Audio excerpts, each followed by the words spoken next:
আসসালামু আলাইকুম ওরহমতুল্লাহি ওবরাকাতুহু। আলহামদুলিল্লাহি ওয়াকাফা ওয়া সালামুন আলা ইবাদিহিল্লাযিনা ইসতাফা, আম্মা বা'দ। পবিত্র কোরআনের সর্বপ্রথম সূরাতুল ফাতিহা নিয়ে আমরা আজকে সংক্ষিপ্ত তাফসির শুনবো ইনশাআল্লাহ। আমাদের কাছে যে নিয়ামতটা আল্লাহ তাআলা আমাদেরকে দিয়েছেন আল কোরআন, এর মতো দামি গ্রন্থ পৃথিবীতে আর কাউকে দেওয়া হয় নাই, সুবহানাল্লাহ। এজন্য আল্লাহ সুবহানাহু ওয়া তাআলা পবিত্র কোরআনে বারবার কোরআনকে স্টাডি করার জন্য বলছেন। আল্লাহ তাআলা কোরআনে বলেছেন, আউযু বিল্লাহি মিনাশ শাইতানির রাজিম, আফালা ইয়াতাদাব্বারুনাল কোরআন আম আলা কুলুবিন আকফালুহা। তোমরা কি কোরআনকে নিয়ে গভীরভাবে অ্যানালাইসিস বা গবেষণা করতে পারো না? আমি কি তোমাদের অন্তরে মোহর মেরে দিয়েছি? আল্লাহ তাআলা বারবার আমাদেরকে কোরআন রিসার্চ করার জন্য বলছেন। এজন্য আমরা আজকে সূরাতুল ফাতিহা সম্পর্কে গভীরভাবে একটু গবেষণা করার চেষ্টা করব ইনশাআল্লাহ। প্রথমে আমরা এক নজরে সূরা ফাতিহা সম্পর্কে জানব। প্রথম কথা হচ্ছে, সূরাতুল ফাতিহা কোথায় নাজিল হয়েছে? আমরা সবাই জানি এটা মক্কায় নাজিল হয়েছে। সূরা ফাতিহার আয়াত সংখ্যা কত? 7। এবং সূরা ফাতিহা হচ্ছে নাজিলের দিক থেকে এটি 5ম নম্বর সূরা। কিন্তু আল্লাহ সুবহানাহু ওয়া তাআলা পবিত্র কোরআনে 114টি সূরার মধ্যে 113টি সূরা তিনি একেবারে পূর্ণাঙ্গভাবে নাজিল করেন নাই। একটি সূরা আছে যে সূরা আল্লাহ সুবহানাহু ওয়া তাআলা পূর্ণাঙ্গভাবে একসাথে নাজিল করেছেন, সেটা হচ্ছে সূরাতুল ফাতিহা। এখন আমরা জানব সূরাতুল ফাতিহার নামের রহস্য কি। সূরাতুল ফাতিহাকে ফাতিহা কেন বলা হয়? ফাতিহা শব্দের অর্থ হচ্ছে সূচনা। আমরা অনেক সময় দেখি হুজুরদেরকে ডেকে বলে যে হুজুর একটু ফাতিহা করান। ফাতিহা মানেই তো শুরু। আপনি খাওয়া শুরু করে দিলেই ফাতিহা হয়ে গেল। আপনি আল্লাহর নাম নিয়ে বিসমিল্লাহ বলেই খাওয়া শুরু করে দিবেন, ফাতিহা হয়ে গেল। তবে আমরা এ বিষয়ে কথা বলতে চাই না, আমরা এটাই বলতে চাই ফাতিহা অর্থ হচ্ছে সূচনা বা ভূমিকা। যেহেতু পবিত্র কোরআন সূরা ফাতিহা দিয়ে শুরু হয়েছে, এজন্য এই সূরাকে কি বলা হয়? সূরাতুল ফাতিহা।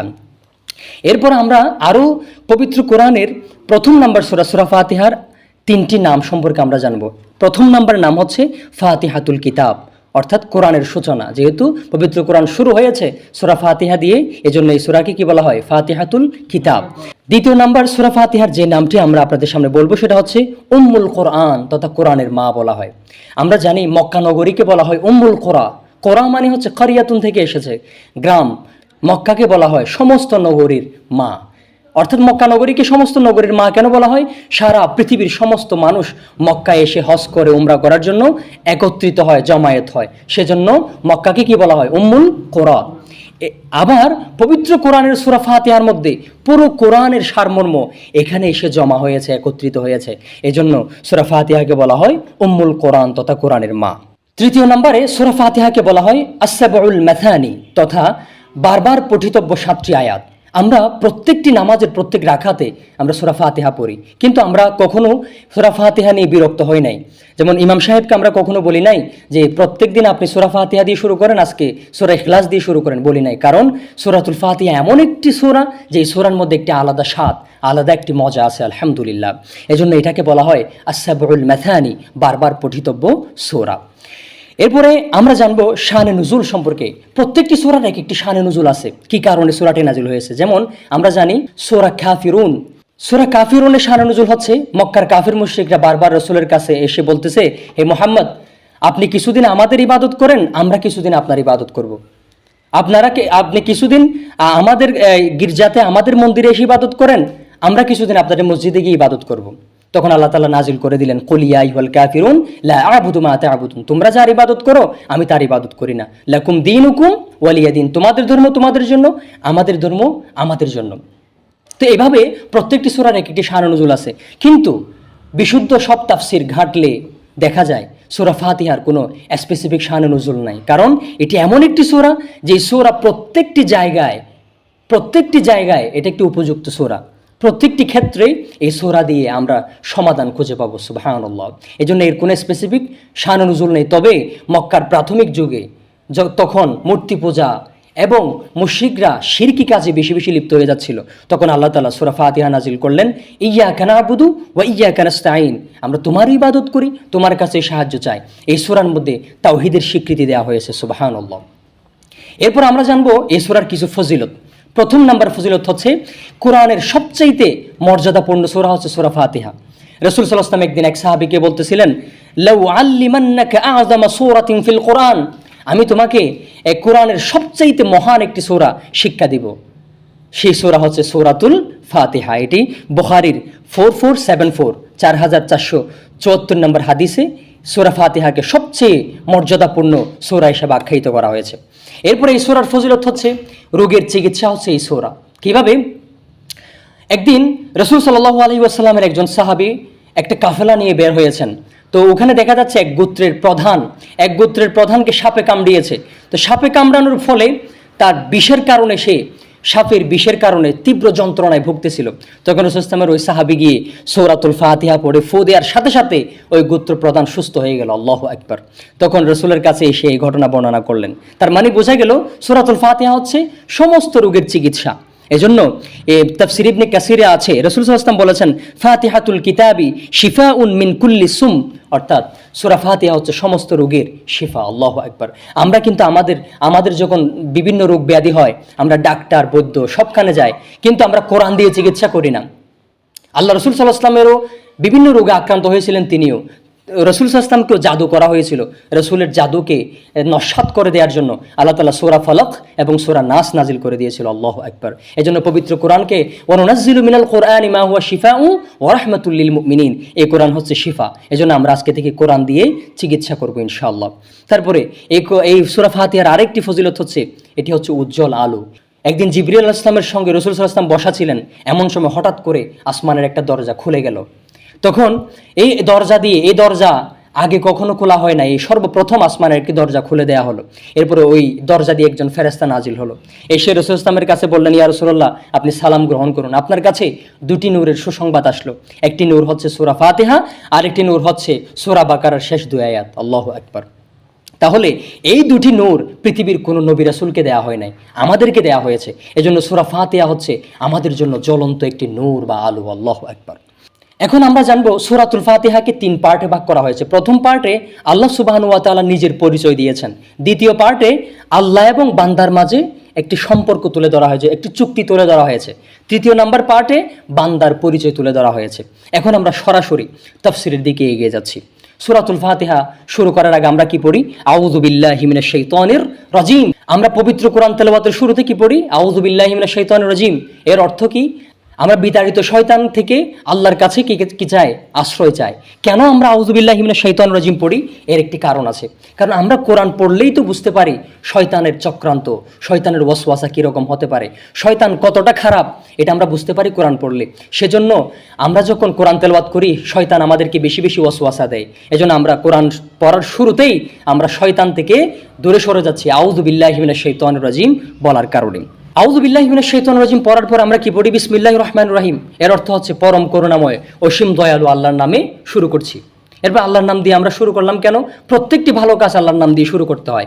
কোরআন তেলাওয়াতও আমরা আল্লাহর নাম দিয়ে শুরু করলাম। এরপর আমরা কি পড়ি? আলহামদুলিল্লাহি রাব্বিল আলামিন। আলহামদুলিল্লাহ, সমস্ত প্রশংসা আল্লাহর জন্য। আচ্ছা, আমরা কেন কোরআনের শুরুতে সর্বপ্রথম শুকরিয়ার কথা এসেছে? আল্লাহ সুবহানাহু ওয়া তাআলা ভালো করে জানেন বান্দা খুবই অকৃতজ্ঞ। বান্দা আল্লাহর শুকরিয়া করে না, নিয়ামত পাওয়ার পরেও সেটার কৃতজ্ঞতা প্রকাশ করবে না। আমার কাছে যতটুকু আছে আলহামদুলিল্লাহ এটা বলবে না। এজন্য আল্লাহ তাআলা প্রথমেই বান্দাদেরকে শিখিয়ে দিচ্ছেন তোমরা আমার শুকরিয়া করো, আলহামদুলিল্লাহ। এটা আহমাদুল্লাহ এভাবেও হতে পারতো, আমি আল্লাহর শুকরিয়া করতেছি। কিন্তু আহমাদুল্লাহ বলার কারণে এটা কিন্তু একটা কালের সাথে রিলেটেড হয়ে যায়, বর্তমান এবং ভবিষ্যৎকাল, বর্তমান কালের সাথে সম্পৃক্ত হয়ে যায়। কিন্তু আলহামদুলিল্লাহ বলার কারণে আল্লাহ সুবহানাহু ওয়া তাআলা এখানে সমস্ত কালের ঊর্ধ্বে গিয়ে সব সময় আল্লাহর শুকরিয়াকে ন্যস্ত করে দিয়েছেন। আল্লাহু আকবার। আলহামদুলিল্লাহি রাব্বিল আলামিন। রব্বুল আলামিন মানে হচ্ছে সমগ্র জাহানের, সমগ্র জগৎ, যত সমস্ত জগৎ আল্লাহ যেখানে সেখানে রেখেছেন, সব জগতের রব, রক্ষণাবেক্ষণকারী, লালন পালনকারী হচ্ছেন আল্লাহ তাআলা। এরপরে দ্বিতীয় আয়াত আর রহমানির রহিম। আর রহমান শব্দটি হচ্ছে এক্সটেন্সিভ, আর রহিম শব্দটি হচ্ছে ইন্টেন্সিভ। এক্সটেন্সিভ মানে কি? দুনিয়ার জন্য আল্লাহ তাআলা হচ্ছেন রহমান। দুনিয়াতে একজন হিন্দু চাষ করলেও, একজন মুসলমান চাষ করলেও সবাই একই রকম ফল ভোগ করে। এক সূর্যের আলো একজন মুসলমান যেভাবে পাচ্ছে একজন হিন্দুও পাচ্ছে। তার মানে দুনিয়াতে আল্লাহ তাআলা কি? রহমান, সবাইকে দয়া করেন। কিন্তু আখিরাতে যখন আল্লাহ সুবহানাহু ওয়া তাআলা তিনি তখন হয়ে যাবেন রহিম। রহিম হচ্ছেন খাসাতুন লিল মুমিনিন, শুধুমাত্র মুমিনদের জন্য আল্লাহ তাআলা সেদিন দয়া করবেন, আর কারো প্রতি তিনি দয়া প্রদর্শন করবেন না। এরপর আয়াত কি? মালিক ইয়াউমিদ্দিন, তিনি বিচার দিনের মালিক। এখানে একটা বিষয় খেয়াল করেন, আর রহমানির রহিম এই যে আল্লাহ বলছেন আমি দয়ালু, আমি মাফ করে দিই, গুনাহ করলেও মাফ করে দিব, যত সমস্ত অপরাধ করে আমি কি করে দিব, মাফ করে দিব, আমি দয়ালু। তো বান্দারা এই সুযোগ গ্রহণ করবে আল্লাহ ভালো করে জানেন। বান্দারা তো সুযোগ সন্ধানী, যে বান্দারা বলবে যে আমি গুনাহ করলেও তো আল্লাহ মাফ করে দিচ্ছে, নামাজ না পড়লে আল্লাহ মাফ করে দিবে, আমি কালিমা পড়ছি আমাকে আল্লাহ জান্নাত দিয়ে দিবে। আল্লাহ কোরআনে বলছেন জান্নাত কি এমনি সহজ বিষয়, আম হাসিবিতুম আন তাদখুলুল জান্নাহ। তা আল্লাহ তাআলা জানেন বান্দা আল্লাহর রহমত, আল্লাহ যে রহমান, আল্লাহ যে রহিম, এটার সুবিধা ভোগ করবে। এই জন্য এরপর আয়াতে বলে দিয়েছেন তোমরা যা তা করতে পারবে না, একদিন আমার কাছে সব কি দিতে হবে, জবাব দিতে হবে। মালিক ইয়াউমিদ্দিন, তিনি বিচার দিনের মালিক। ইয়াউমুদ্দিন মানে আই ইয়াউমুল কিয়ামা, তিনি কিয়ামুদ্দিনের মালিক। সেদিন সব কিছুর প্রত্যেকটি যাররা পরিমাণও হিসাব আল্লাহর কাছে দিতে হবে। এরপর আয়াত কি, ইয়্যাকা না'বুদু ওয়া ইয়্যাকা নাস্তাঈন, হে আল্লাহ আমি আপনারও ইবাদত করি, আপনার কাছে কি চাই, সাহায্য চাই। এখন প্রথম পার্ট শেষ হয়ে গেল, আমরা প্রথম 3টি আয়াতে আল্লাহর শুকরিয়া করলাম, আল্লাহর প্রশংসা করলাম। আমরাও দুনিয়াতে কোনো নেতার কাছ থেকে যদি কোনো একটা বাজেট আমরা আশা করি, প্রথমে তার গুণগান করি, এই যে আপনি অনেক ভালো, আপনি দীর্ঘদিন আমাদের সেবা করেছেন, জনগণের সেবা করেছেন, তারপর আমরা চাওয়া শুরু করি। ঠিক তেমনি আমরাও আল্লাহর কাছে চাওয়ার জন্য একটা আল্লাহ তাআলা সিস্টেম শিখিয়ে দিচ্ছেন। প্রথমে আমরা আল্লাহর প্রশংসা করলাম, এরপরে চাওয়া শুরু করলাম। ইয়্যাকা না'বুদু ওয়া ইয়্যাকা নাস্তাঈন, হে আল্লাহ আমরা তোমারও ইবাদত করি শুধুমাত্র, এবং তোমার কাছে কি চাই, সাহায্য চাই। কি সাহায্য চাই? আল্লাহ এরপর আয়াতে শিক্ষা দিচ্ছেন তোমরা আমার কাছে চাইবা ঠিক টাকা, গাড়ি, বাড়ি, ধন সম্পত্তি এগুলো নয়, আমার কাছে চাও ইহদিনাস সিরাতাল মুস্তাকিম, হে আল্লাহ আমাদেরকে হেদায়েত দেন, আমাদেরকে সঠিক পথের সন্ধান দেন, সঠিক পথের উপর আমাদেরকে অটল রাখেন। তার মানে পৃথিবীর সব কিছুর চাইতে দামি সম্পদ হচ্ছে হেদায়েত। হেদায়েতের উপর যদি আমরা অটল থাকতে পারি, তাহলে আমরা দুনিয়াতেও সার্থক হব, আখিরাতেও আমরা মুক্তি পাবো ইনশাআল্লাহ। ইহদিনাস সিরাতাল মুস্তাকিম, সরল সঠিক পথ কোনটা? কোরআনের তাফসীর কোরআন নিজেই করতেছে। কিভাবে? সিরাতাল লাযিনা আনআমতা আলাইহিম, তাদের পথ যাদের প্রতি আপনি অনুগ্রহ করেছেন। কাদের প্রতি আল্লাহ অনুগ্রহ দয়া করেছিলেন? নবীগণ, সিদ্দিকগণ, সালেহগণ, যারা বড় বড় আল্লাহর উলামায়ে কেরাম ও আল্লাহর ওলিরা দুনিয়া থেকে বিদায় নিয়েছে, সাহাবায়ে কেরাম, নবী রাসূল, এরা সবাই সিরাতুল মুস্তাকিমের উপরে অটল ছিলেন। এই জন্য আমরা আল্লাহর কাছে চাই সিরাতাল লাযিনা আনআমতা আলাইহিম, আল্লাহ আমাদেরকে তাদের পথ দেন যাদের প্রতি আপনি অনুগ্রহ করেছেন, নবীগণ, সিদ্দিকগণ, সালেহ, যারা দুনিয়া থেকে বিদায় নিয়েছেন। আমরা আল্লাহর কাছে আবার চাচ্ছি তাদের পথ নয়, গায়রিল মাগদুবি আলাইহিম, তাদের পথ নয় যাদের উপরে আপনার গজব নাজিল হয়েছে। গজব কাদের প্রতি নাজিল হয়েছিল? আমরা জানি ইহুদিদের উপর। তারা জানার পরেও মানতো না, যারা জানার পরেও মানে না তাদের প্রতি আল্লাহর গজব নাজিল হয়। মাগদুব মানে হচ্ছে, এখানে তাফসিরে এসেছে ইহুদিরা সব কিছু জানতো, জানার পরেও তারা অস্বীকার করত।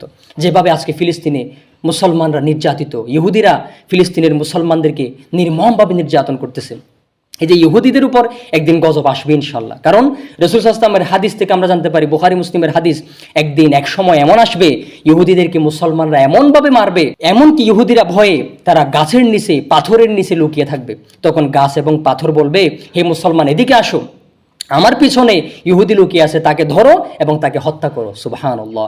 এভাবে রাসূলের হাদিস কখনো মিথ্যা হতে পারে না। এই ইহুদিদের পরাজয়, ইহুদিদের পরিণতি খুবই ভয়াবহ হবে। আমরা ইমাম মাহাদির অপেক্ষায় আছি।